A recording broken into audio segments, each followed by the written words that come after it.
भूकंप पृथ्वी के अंतर्जात एवं बहिर्जात बलों के कारण ऊर्जा का निष्कासन होता है, जिसके कारण तरंगों की उत्पत्ति होती है, जो सभी दिशाओं में फैलकर कंपन उत्पन्न करती है। इसे भूकंप कहते हैं। यह प्राकृतिक व मानवीय दोनों ही कारणों से हो सकता है। प्राकृतिक कारणों में ज्वालामुखी क्रिया, विवर्तनिक अस्थिरता, संतुलन स्थापना के प्रयास, वलन व भ्रंशन, प्लूटोनिक घटनाएं व भूगर्भिक गैसों का फैलाव आदि शामिल किए जाते हैं। रीड के प्रत्यास्थ पुनश्चलन सिद्धांत के अनुसार प्रत्येक चट्टान में तनाव सहने की एक क्षमता होती है।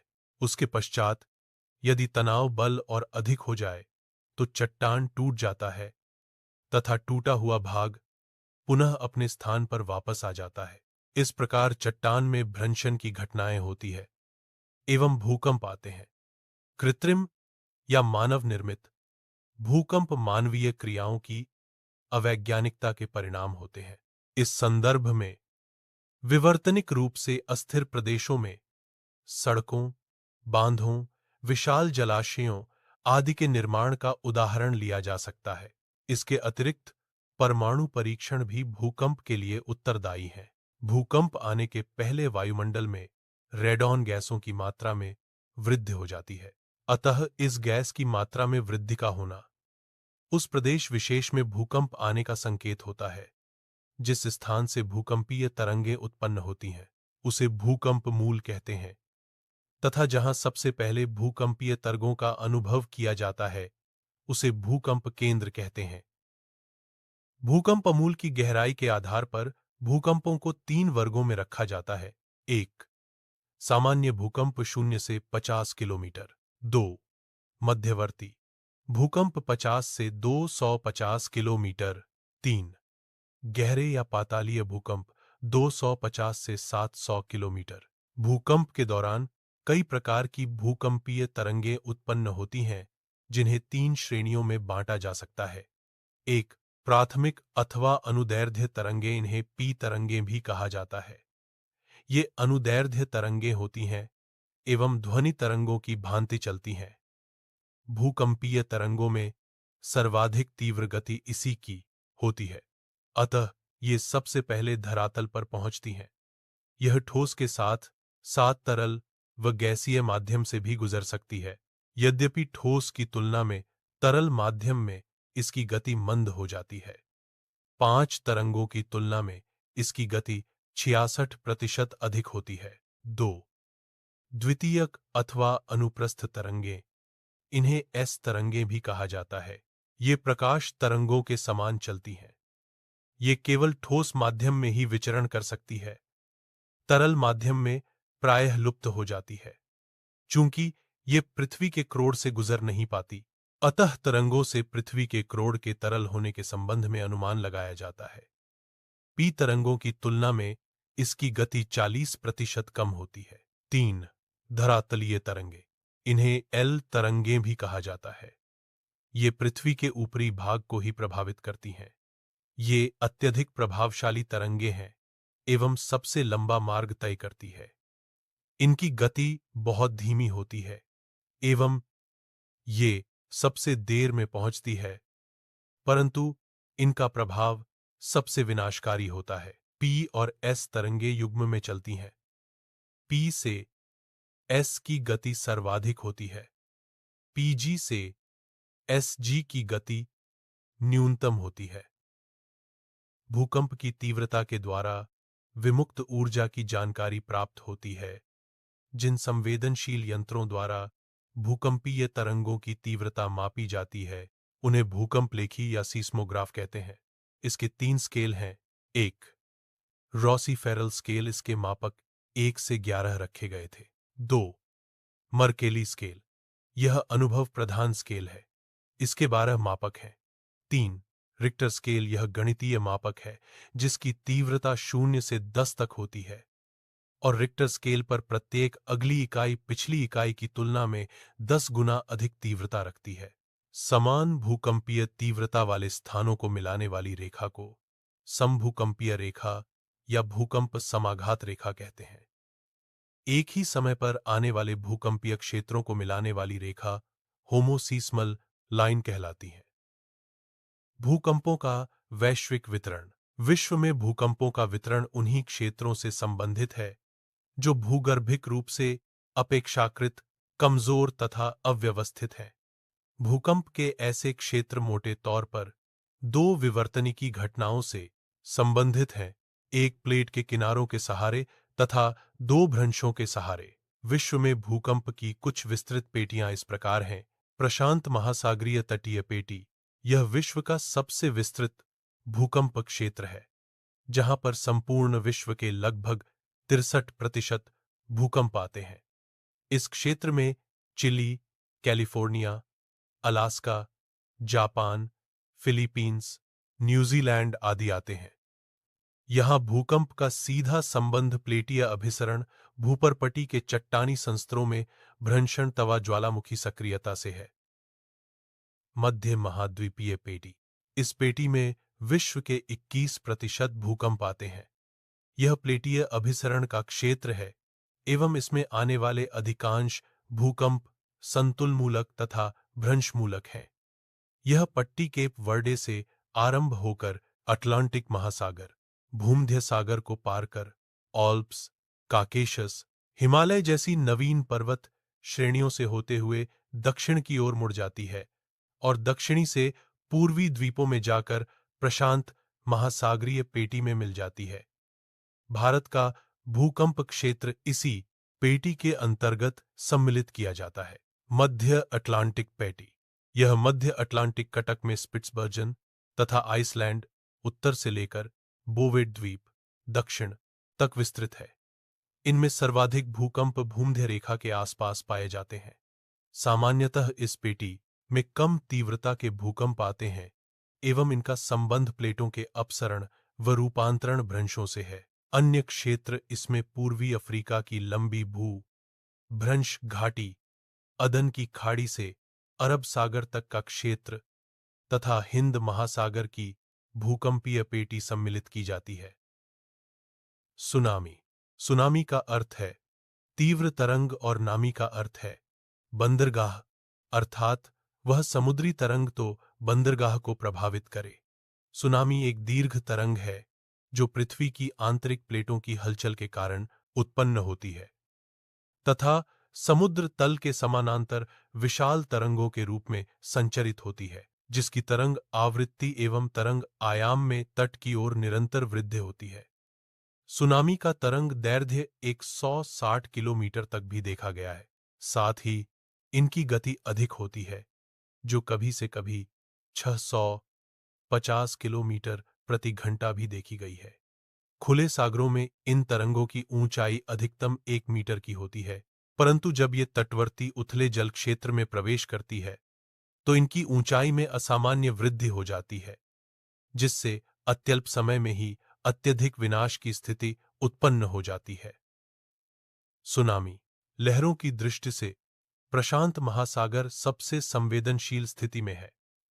महासागरीय प्लेटों के अभिसरण क्षेत्र में ये सर्वाधिक शक्तिशाली होती है। इंडोनेशिया के सुमात्रा द्वीप में 26 दिसंबर 2004 को हिंद महासागर के तली के नीचे उत्पन्न सुनामी लहरें भारतीय प्लेट के बर्मी प्लेट के नीचे क्षेपण का परिणाम थी। भूकंप की तीव्रता रिक्टर स्केल पर 8.9 थी, जिसके कारण प्रलयकारी सुनामी लहरों की उत्पत्ति हुई। इंडोनेशिया, मलेशिया, श्रीलंका व भारत समेत कुल 11 देश इन लहरों की चपेट में आए। भारत में तमिलनाडु का नागपट्टनम जिला सर्वाधिक प्रभावित क्षेत्र था। वर्ष 2004 में हिंद महासागर में आई सुनामी के पश्चात संयुक्त राष्ट्र महासभा ने प्रत्येक वर्ष 5 नवंबर को विश्व सुनामी जागरूकता दिवस मनाने का निर्णय लिया था। जापान के उत्तर से पूर्वी तट पर 11 मार्च 2011 को आए सदी के सबसे शक्तिशाली भूकंप के बाद सुनामी की लहरें उठने से भारी विनाश हुआ। रिक्टर स्केल पर भूकंप की तीव्रता 9.0 थी। भूकंप का केंद्र जापान के मियागी प्रांत की राजधानी सेंदई से 130 किलोमीटर पूर्व में और जापान की राजधानी टोक्यो से 373 किलोमीटर दूर पूर्वोत्तर में समुद्र तल से 24 4 किलोमीटर की गहराई में था। सेंदई हवाई अड्डा सुनामी की लहरों से पूरी तरह डूब गया। सुनामी लहरों में घरे, कारें और छोटी से बड़ी नौकाओं सहित मियागी में एक बड़ा पोत बह गया। इस प्राकृतिक आपदा से जापान में हजारों लोग मारे गए एवं भारी मात्रा में आर्थिक क्षति हुई। जापान में भूकंप और सुनामी के कारण फुकुशिमा दाइची परमाणु संयंत्र में विस्फोट के कारण रेडियोधर्मी रिसाव होने लगा। यह यूक्रेन के चेरनोबिल परमाणु हादसे के बाद का सबसे भयानक हादसा माना गया। परमाणु रेडिएशन की शक्ति मापने की इकाई रेम्स कहलाती है। इसके पैमाने पर रेडिएशन का लेबल 7 था। फुकुशिमा दाइची संयंत्र में 14 मार्च 2011 को हाइड्रोजन विस्फोट भी हुआ, जिस कारण विश्व इतिहास में पहली बार जापान ने परमाणु आपातकाल की घोषणा की। जापान में आए शक्तिशाली भूकंप ने वहां तो तबाही मचाई ही, तथा साथ ही पृथ्वी को भी अपनी धुरी से लगभग 4 इंच विस्थापित कर दिया, जिससे इसकी गति 1.6 माइक्रोसेकंड बढ़ गई। पृथ्वी के विस्थापन से मौसम चक्र में भी बदलाव आ सकता है। पैसिफिक रिंग ऑफ फायर क्षेत्र में अवस्थित होने के कारण जापान भूकंप के दृष्टि से अत्यधिक संवेदनशील है। यह प्रशांत महासागरीय प्लेट व जापान सागर प्लेट के अभिसरण क्षेत्र में स्थित है, जिससे यहां ज्वालामुखी व भूकंप की घटना सामान्य है। यह एक खास तकनीक है जिसके माध्यम से सुनामी का पता लगने के बाद उचित जगहों पर शीघ्र सूचनाएं भेजी जाती हैं। डॉट के दो प्रमुख हिस्से होते हैं, सुनामीटर और सिग्नलिंग एंड कम्युनिकेटिंग उपकरण।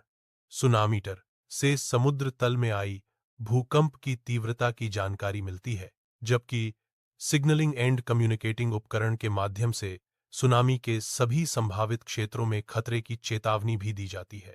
सुनामी वार्निंग सेंटर से ये दोनों यंत्र एक खास नेटवर्क के माध्यम से जुड़े होते हैं। जैसे ही समुद्र के अंदर कंपन होता है, तरंगों की सूचनाएं तत्काल सुनामी वार्निंग सेंटर को प्राप्त हो जाती है। चूंकि यह केंद्र उपग्रह से जुड़ा होता है, इसीलिए पूरी दुनिया को तत्काल इस भयानक हलचल की जानकारी मिल जाती है। वर्तमान समय में सुनामी के चेतावनी तंत्र घटना के 8 घंटे पहले इसकी सूचना देते हैं। वैज्ञानिक विश्व के 14 देशों में कॉस्मिक रे डिटेक्टर्स स्थापित करने की दिशा में सक्रिय है। इनसे आपदा के संबंध में 20 से 24 घंटे पहले चेतावनी दी जा सकती है। भारत में तटीय क्षेत्रों में सुनामी की पूर्व सूचना देने के लिए उन्नत expert decision support system DSS विकसित किया है। यह प्रणाली उत्कृष्ट सूचना प्रौद्योगिकी, दृश्य, भू, अंतरिक्ष और दूरसंवेदी प्रौद्योगिकियों पर आधारित है। इसमें भूकंप केंद्रों, बॉटम प्रेशर रिकॉर्डर, BPR, ज्वार भाटा की चेतावनी केंद्रों के नेटवर्क को शामिल किया गया है।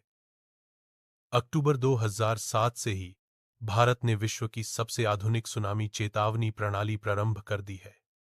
इस प्रणाली से मिलने वाली जानकारी भारत पड़ोसी देशों को भी उपलब्ध कराएगा। यह प्रणाली भूकंप की तीव्रता, गहराई और केंद्र बताएगी, जो भारतीय राष्ट्रीय महासागर सूचना सेवा केंद्र हैदराबाद में स्थापित है। सुनामी रेडी संयुक्त राष्ट्र शैक्षिक, वैज्ञानिक और सांस्कृतिक संगठन अंतर सरकारी समुद्र विज्ञान आयोग का एक सामुदायिक प्रदर्शन आधारित कार्यक्रम है। इस कार्यक्रम का मुख्य उद्देश्य सुनामी के दौरान आपातकालीन स्थितियों से निपटने हेतु समुदाय की तैयारियों में सुधार लाना है। वर्ष 2020 में यूनेस्को द्वारा भारत में ओडिशा राज्य के 2 गांवों गंजम जगतसिंहपुर और वेंकटरायपुर नोलिया शाही को सुनामी रेडी के रूप में मान्यता दी गई है। इस मान्यता के साथ भारत हिंद महासागर क्षेत्र में सुनामी रेडी को लागू करने वाला पहला देश और ओडिशा पहला राज्य बन गया है। भारत के भूकंपीय क्षेत्र व आपदा प्रबंधन, हिमालय का पर्वतीय भाग एवं उत्तर का मैदानी भाग भूकंप की दृष्टि से अत्यधिक संवेदनशील क्षेत्र है, क्योंकि भारतीय प्लेट यूरेशियन प्लेट को निरंतर क्षेपित कर रही है। इसीलिए यह भाग भू संतुलन की दृष्टि से अधिक अस्थिर है एवं अक्सर यहां पर भूकंप आते रहते हैं। पिछली 1 सदी में इस क्षेत्र में अनेक बड़े भूकंप आ चुके हैं, जिनमें असम, कांगड़ा, बिहार व नेपाल, उत्तरकाशी में आए भूकंप शामिल हैं। 25 अप्रैल 2015 को नेपाल में 7.8 तीव्रता का भूकंप आया। भूकंप का अधिकेंद्र लामगुंज, नेपाल से 38 किमी दूर था। 1934 के बाद पहली बार नेपाल में इतना प्रचंड तीव्रता वाला भूकंप आया, जिसमें 8 से अधिक लोगों की मृत्यु हुई। हाल के वर्षों में दक्षिणी प्रायद्वीपीय पठार, जो कि सामान्यतः गर्भीय रूप से स्थिर समझा जाता रहा है एवं भूकंप के कम संभावित प्रदेशों के अंतर्गत आता है, वहां भी भूकंप आ गया है। इस संदर्भ में 1993 में महाराष्ट्र के लातूर भूकंप का उदाहरण लिया जा सकता है। इससे प्रायद्वीपीय पठार के गर्भीय स्थिरता की अवधारणा को झटका लगा। अब यह माना जाने लगा है कि भारत का कोई भी प्रदेश भूकंप रहित नहीं है, क्योंकि भारतीय प्लेट के उत्तर की ओर विस्थापन के कारण एवं उससे उत्पन्न दबाव जनित बल से पठारी भाग के आंतरिक भागों में ऊर्जा तरंगों का प्रभाव बढ़ा है। जब यह ऊर्जा बाहर विनिर्मुक्त होने का प्रयास करती है, तो भारतीय प्लेट में भ्रंश निर्माण की स्थितियां बनती है। यही कारण है कि भूगर्भिक रूप से स्थिर मानी जाने वाले भारतीय प्लेट में भी अनेक भ्रंश उत्पन्न हो गए हैं एवं उन क्षेत्रों में बड़े भूकंप आने की आशंका रहती है।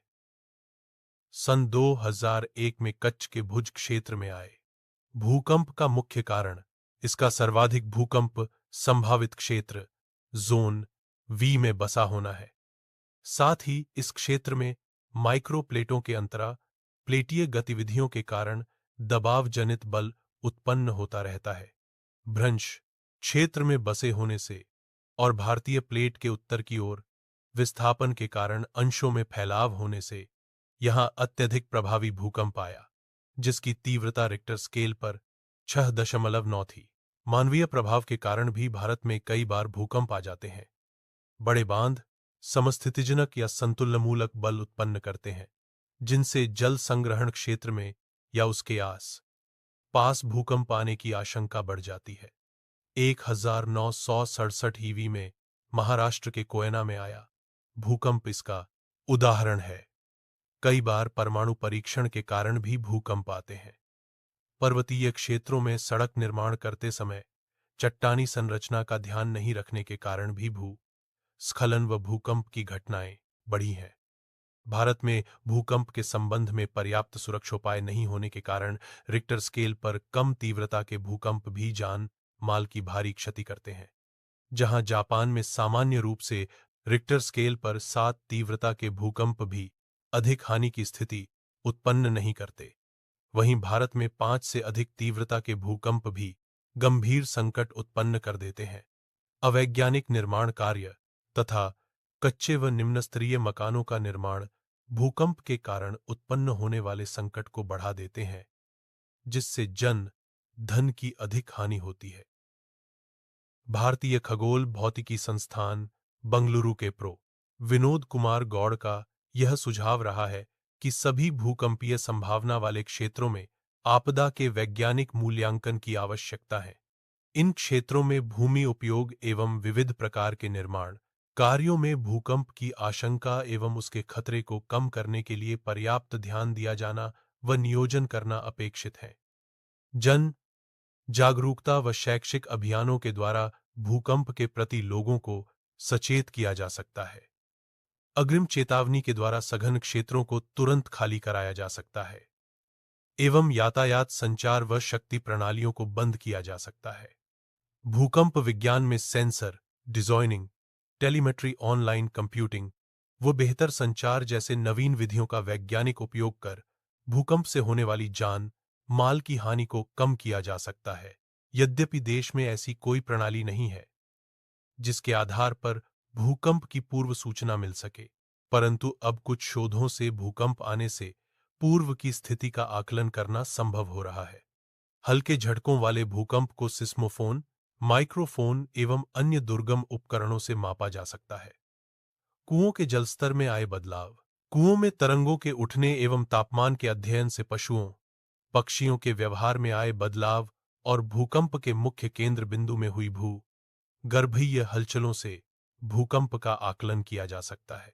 ऑटोमेटिक वाटर लेवल रिकॉर्डर प्रत्येक 15 मिनट के अंतराल में टेलीमेट्री नेटवर्किंग के माध्यम से पानी में होने वाली हलचल की जानकारी इंटरनेट पर दर्शाएगा, जिसके आधार पर वैज्ञानिक भूकंप की भविष्यवाणी को संभव मान रहे हैं।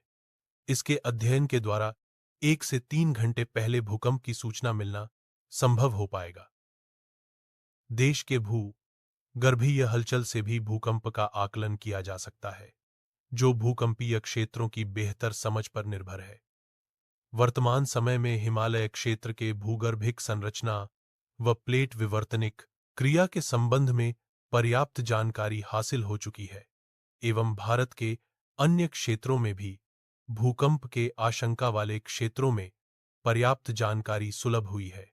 भारतीय मानक ब्यूरो द्वारा भारतीय मौसम विज्ञान विभाग के दिशा निर्देशन में भूकंपीय मानचित्रों को अद्यतन बनाने का प्रयास किया गया है। इस मानचित्र में भारत में भूकंप की आशंका वाले क्षेत्रों के निर्धारण में अधिक परिशुद्धता लाने के लिए पहले से उपलब्ध भूगर्भिक एवं विवर्तनिक आंकड़ों का पुनरीक्षण किया जा रहा है। भूकंप के जोखिमों के अध्ययन व मूल्यांकन हेतु स्थलाकृतिक मानचित्रों एवं उपग्रह सर्वेक्षणों का भी सहारा लिया जा रहा है। राष्ट्रीय आपदा प्रबंधन आयोग का गठन शीर्ष निकाय के रूप में किया गया है, जो भूकंप समेत विभिन्न आपदाओं के प्रबंधन हेतु तत्कालीन व दीर्घकालीन रणनीति तैयार करता है। भूकंप की आशंका वाले क्षेत्रों में पूर्व सुरक्षोपाय अपनाने के प्रयास किए जा रहे हैं। 2001 ईवी में भुज में आए भूकंप में जान माल की अधिक हानि का मुख्य कारण भूकंप के जोखिम को कम करने के लिए पर्याप्त प्रबंध का नहीं होना था। अतः तत्कालीन के साथ साथ दीर्घकालीन रक्षोपाय पर विशेष ध्यान दिया जा रहा है। जापान से तकनीकी संबंधी मदद भी ली जा रही है। भूकंपरोधी मकानों के निर्माण एवं आपदा प्रबंधन की पर्याप्त व्यवस्था के द्वारा भूकंप से हानि की आशंकाओं को काफी हद तक कम किया जा सकता है। भूकंपीय जोनों का नया वर्गीकरण भारतीय मानक ब्यूरो ने देश के 54% क्षेत्र को नए मानकों का निर्धारण कर 5 के बजाय 4 भूकंपीय क्षेत्र सिस्मिक जोन में बांटा है। Wadia institute of Himalayan geology ने भी 21 सितंबर 2010 को इसकी पुष्टि कर दी है। वस्तुतः लातूर भूकंप के बाद से ही यह महसूस किया जा रहा था कि भारत में रिक्टर स्केल के हिसाब से भूकंपीय क्षेत्रों का निर्धारण ठीक नहीं है। वस्तुतः रिक्टर स्केल भूकंप की ऊर्जा के आधार पर बनाया गया है, जिसे यह पता नहीं चलता है कि भूकंप का पृथ्वी के सतह पर क्या असर होता है। इससे भूकंप के विनाशकारी प्रभाव को मापना मुश्किल हो जाता है। नए स्केल यानी मॉडिफाइड मर्केली इंटेंसिटी स्केल पर आधारित नए बंटवारे में देश में केवल 4 ही सिस्मिक जोन रह गए हैं। एम स्केल का आधार भूकंप की वजह से पृथ्वी की सतह पर होने वाला प्रभाव है। देश के नए भूकंपीय क्षेत्र मानचित्र में अब जोन 1 समाप्त हो गया है और केवल जोन 2, 3, 4 और 5 रह गए हैं।